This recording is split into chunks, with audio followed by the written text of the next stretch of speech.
Ici Louis Lemieux, député de Saint-Jean. La chaîne YouTube que vous regardez en ce moment, Studio Saint-Jean 2.0 maintenant, c'est la chaîne du député au service de la communauté pour nous permettre de communiquer plus et de communiquer mieux. Et 2.0, c'est parce que maintenant et jusqu'à la fin de la pandémie, tout se passe en virtuel, comme ceci.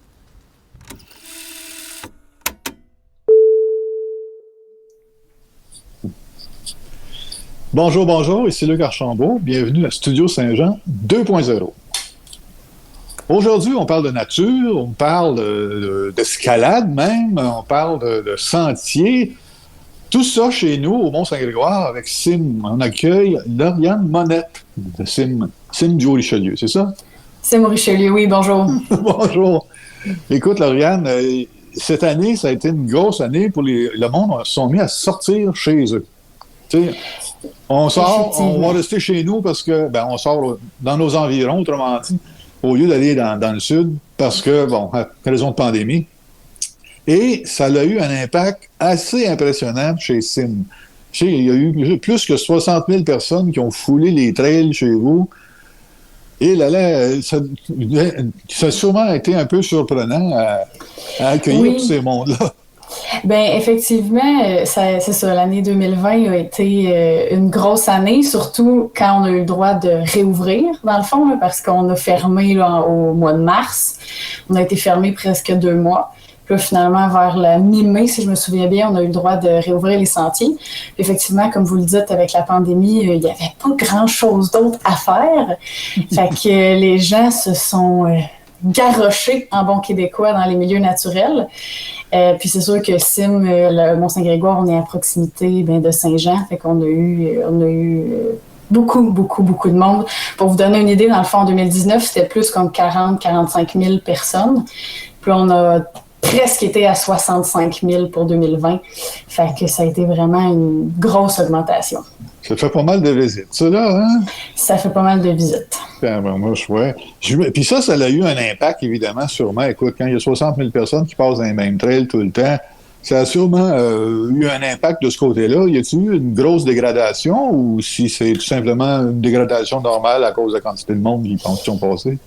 Bien, il y a 2 aspects. Donc, premièrement, il y a l'aspect vraiment dans les sentiers. C'est sûr que le fait qu'on aille beaucoup plus de gens, ça a créé de l'érosion dans les sentiers. Puis ça, c'est une érosion, si on veut, qui est normale, puis on est habitué quand même de la gérer. Il faut faire des travaux d'entretien pour arranger le tout. Mais ce qu'on a aussi observé qui était un peu plus problématique, c'est qu'il y a des gens qui ne respectaient pas nécessairement les règlements en vigueur sur le site et qui faisaient du hors-sentier. Et là, ça a amené une érosion qui est... Bon, il y en avait déjà du hors-sentier avant, là, mais il y en a quand même eu beaucoup plus. Puis ça, c'est une érosion, si on veut, qui n'est pas normale parce que nous, évidemment, on essaie de protéger le milieu naturel. Puis là, il y avait vraiment des impacts, c'est ça, à l'extérieur des sentiers, là, toutes les petites plantes, les petites mousses qui poussent sur la roche qui sont mortes, finalement. Oui, effectivement. Et les explorateurs n'ont pas suivi le sentier, finalement. Ils ont voulu explorer un peu trop grand. Oui, c'est ça. Puis on pense qu'il y a peut-être eu aussi, vu qu'il y a eu beaucoup de gens qui faisaient pas nécessairement de la randonnée, mais que là, vu que c'était une des seules activités possibles, des gens qui sont sortis, mais qui connaissaient peut-être moins, justement, les bonnes pratiques, les règlements à suivre, puis que c'est cette clientèle-là, dans le fond, qui s'est retrouvée à faire du dommage dans le milieu naturel, dans le fond. Oui, c'est ça. Ouais, il y en a un peu de ça, mais quand même, faut quand même... Comment je pourrais dire? Faire attention. Ben oui. Puis dans le fond, nous, ce que ça nous a fait réaliser, justement, c'est que c'est de remettre l'accent un petit peu plus sur la sensibilisation des gens quand ils viennent à l'accueil, de remettre un peu l'accent sur le message de conservation et de protection du milieu. Ouais. Qu'on avait un peu délaissé pour mettre l'accent sur les mesures COVID, finalement, là, au printemps. C'était, le focus était beaucoup là-dessus. Fait qu'on on est revenu un peu avec notre discours plus conservation. Oui, il faut parce qu'il faut que ça dure longtemps, ces sentiers-là. Il faut absolument en profiter le plus longtemps possible. Donc, si on ne fait pas attention, on va être obligé de plus y aller. Ben c'est ça, où on s'est demandé est-ce qu'on essaie de limiter les gens, mais c'est quand même une activité qui fait tellement de bien à la population qu'on veut que les gens puissent continuer d'en profiter. C'est ça. Et dans le fond, c'est qu'on demande aux gens de respecter les règles en vigueur pour justement qu'ils puissent continuer d'en profiter. Oui, absolument. Puis j'imagine qu'avec les saisons, parce que je ne sais pas, là, vos temps d'ouverture, vous êtes ouverts 12 mois par année? Ben, en temps normal, je parle, là, tu sais. Vous êtes ouvert 12 mois par année, donc à la fonte des neiges, quand la terre dégèle, ces choses-là, ça doit être plus sensible, plus le terrain doit être plus délicat, plus mou. Oui, effectivement. C'est sûr que le printemps, c'est une période qui est critique partout, là, partout où il y a des sentiers, parce que justement, le dégel fait qu'il y a vraiment beaucoup d'eau dans le sol, beaucoup de boîtes. Puis, les dommages sont plus grands parce que quand si les gens ils piétinent du sol sec, ben oui, ça peut écraser les plantes, briser des petites branches, mais quand on piétine de la boue, ça détruit vraiment tout. Ça les enterre, les petites branches, oui. Oui, c'est ça. Puis là, c'est vraiment plus dur de s'en remettre. Ça abîme beaucoup les sentiers aussi, là, à l'intérieur du sentier. Ça nous demande des fois de faire des travaux, de plus gérer l'eau. Ouais. Fait qu'on ne sait pas trop quoi s'attendre ce printemps. Là. C'est sûr qu'on va avoir beaucoup, beaucoup de gens encore. Là, ça va se poursuivre. Mm-hmm. On va essayer de gérer ça le mieux possible, faire attention à nos sentiers, puis faire attention à notre nature. Oui, absolument. Avec des petits feuillets, là, faites attention, de sensibilisation, finalement.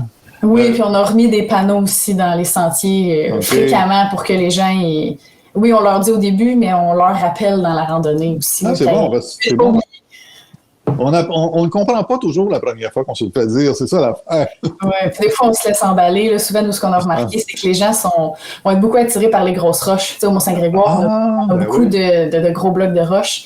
Puis on a vu souvent que quand les gens sortaient des sentiers, ben, ils sont allés grimper sur la roche probablement, ils sont allés faire un tour. Fait qu'il faut résister. Faut résister le plus possible.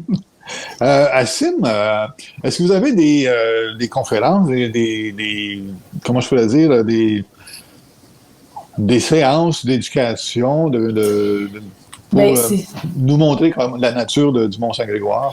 Oui, bien là, c'est sûr qu'en période de COVID, tout a pas mal été cancellé. Ouais. Mais normalement, oui, l'éducation, c'est une partie importante de la mission de CIM. Fait qu'en temps normal, on avait à peu près une activité, ce qu'on appelle les activités grand public par année.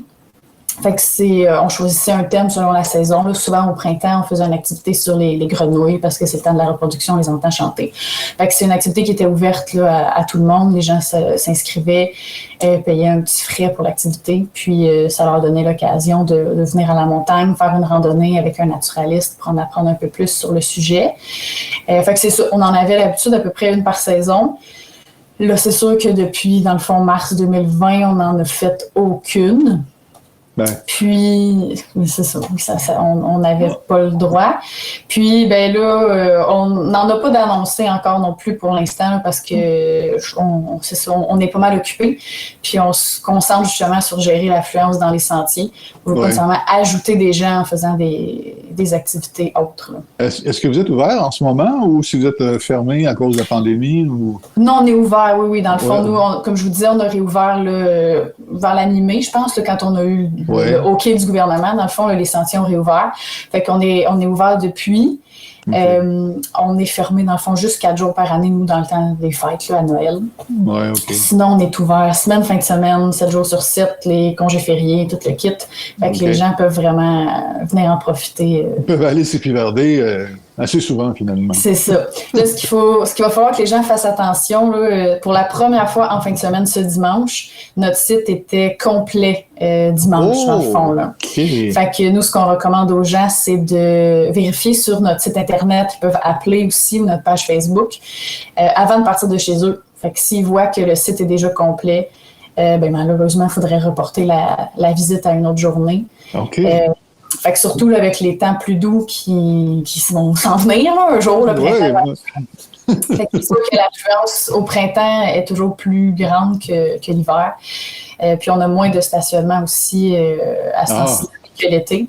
Fait que une bonne habitude à prendre pour les gens de vérifier là, si le site est encore accessible. Une bonne idée, ça, de vérifier avant de partir parce que tu arrives puis... Là, tu es obligé d'aller hors sentier, là, puis de désobéir, puis tout. Ben là, il faut pas, là, c'est ça.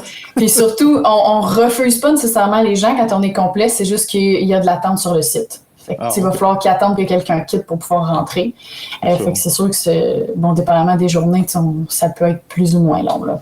Oui, mais une fois rendu en haut, tu veux t'asseoir, tu veux te reposer. Bon, ça peut prendre 1 heure, finalement, là.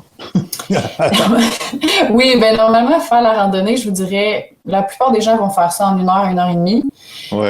C'est sûr que là, à ce temps-ci de l'année, il fait encore froid. Fait que les gens n'ont pas tendance à aller prendre une grande pause au sommet. Là, il fait un peu trop froid. Mais effectivement, ce qu'on avait fait, dans le fond, du printemps à l'automne, on avait demandé aux gens de ne pas pique-niquer sur le site. OK. Pour justement réduire le temps que les gens passaient chez nous, puis donner la chance aux autres, dans le fond. T'sais. Ben oui. Ben les gens oui, restent moins longtemps, mais on peut avoir plus de personnes qui en profitent. c'est ça, c'est ça. Est-ce que... Est-ce que bon, vous faites de l'éducation en même temps, mais comment on pourrait mieux utiliser les sentiers? Comment je pourrais dire ça? Là? J'essaie de trouver une phrase.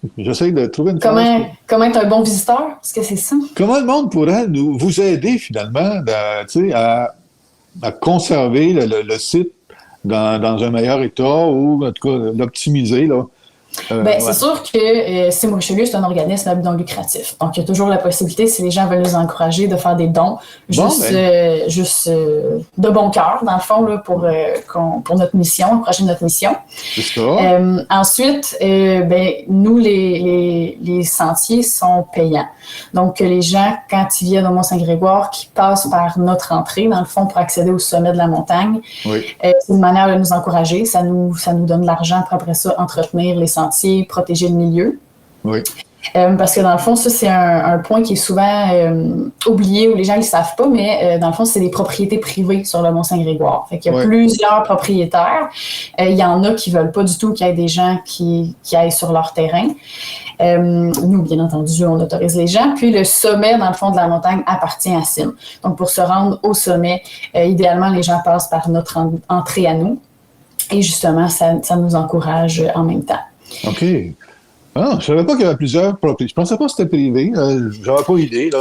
Oui, bien souvent, c'est ça. Les gens ont un peu l'impression que c'est de la nature, ça appartient à tout le monde. Ça appartient à tout le monde. Mais c'est ça. Il y a plusieurs dizaines là, de propriétaires, dans le fond, sur le mont Saint-Grégoire. Okay. Il y en a, je vous dirais, 3-4 principaux là, qui ont vraiment comme des gros morceaux dans la montagne. OK. Dont CIM, évidemment. Fait que c'est ça. Fait que oui, c'est des terrains privés, puis on n'a pas le droit d'aller n'importe où. OK, bon, mais c'est un bon point, ça, parce que je n'étais pas conscient qu'il y avait des propriétaires. Le terrain appartenait à du monde. Oui, tout à fait. Puis ça s'applique pour CIM au Mont-Saint-Grégoire, mais ça s'applique pour la plupart des milieux naturels, je vous dirais. Là, des fois, évidemment, c'est un terrain municipal. Dans ce cas-là, c'est un terrain public parce que ça appartient à la municipalité. Oui. Mais il y a plusieurs sites de randonnée qui sont gérés par des organismes non lucratifs, puis qui sont des terrains privés, dans le fond. OK. Ben, c'est intéressant parce que, tu vois, j'oublie. Je suis allé sur la montagne Saint-Grégoire, je ne sais pas combien de centaines de fois, mais je ne pensais jamais que je passais sur le terrain de quelqu'un. Je suis contente de vous avoir appris quelque chose aujourd'hui. Il y a toujours de la place pour apprendre quelque chose. Qu'est-ce que je pourrais te demander? Qu'est-ce qu'on souhaite pour la nouvelle année? L'année en cours, on va commencer avec celle-là. Qu'est-ce qu'on souhaite pour la saison qui est en cours? Qu'est-ce qu'on souhaite? On souhaite que ça continue de bien aller quand même parce que, je disais au début qu'il y a des gens qui faisaient du hors-sentier, mais je vous dirais, en général, notre clientèle était vraiment positive. Là, les gens étaient vraiment contents qu'on soit ouvert, étaient contents de profiter du site. Je pense que ça l'a amené aussi, la COVID, les gens ont réalisé l'importance des milieux naturels. Fait que ça, j'espère que ces impacts positifs-là vont se continuer dans le temps, que les gens vont garder leurs bonnes habitudes d'aller faire du plein air, puis de respecter aussi justement les milieux naturels. Ouais, puis on se souhaite, pour CIM, je vous dirais, nous, un volet qui n'a pas bien été, là, qui est vraiment en déclin à cause de la COVID, c'est tout ce qui est justement activité éducative auprès des écoles, auprès du grand public. On a réussi quand même à faire nos camps de jour l'été passé, mais il a fallu diminuer le nombre d'enfants avec toutes les mesures en place. Fait que là, on va les faire encore cette année aussi, c'est sûr. Fait qu'on espère que ce volet-là va pouvoir reprendre un petit peu plus d'importance parce que, comme je vous le disais tantôt, c'est une partie importante quand même de la mission Team. Fait qu'on espère qu'on va pouvoir recommencer à rencontrer les gens pour les sensibiliser là, un peu plus. C'est ça qu'on vous souhaite, là. On vous souhaite que le monde revienne, que vous puissiez leur parler, en profiter le plus possible, finalement. Oui, totalement. Lauriane, ça a été un grand plaisir. Ça a été bien fun. Franchement, moi, pareillement. J'ai appris quelque chose encore aujourd'hui. Je suis bien content. On va souhaiter encore un aussi beau succès à Sim pour l'année qui est en cours, qui va sûrement s'améliorer avec le temps. Là. On l'espère que cette petite bébite-là qu'on n'attendait pas parte visiter quelqu'un d'autre. Ou quelqu'un, en tout cas, c'est pas fin de dire ça. Envoyer la mauvaise visite comme ça à quelqu'un d'autre, c'est pas fin. Mais, on veut juste qu'elle disparaisse. On veut juste qu'elle s'en aille, c'est ça. Fait que pour qu'on puisse aller vous visiter comme. Ben merci beaucoup. C'était un plaisir, pareillement, d'être ici avec vous aujourd'hui. Excellent. Merci beaucoup encore. À la prochaine. À la prochaine. Au revoir. Bye bye.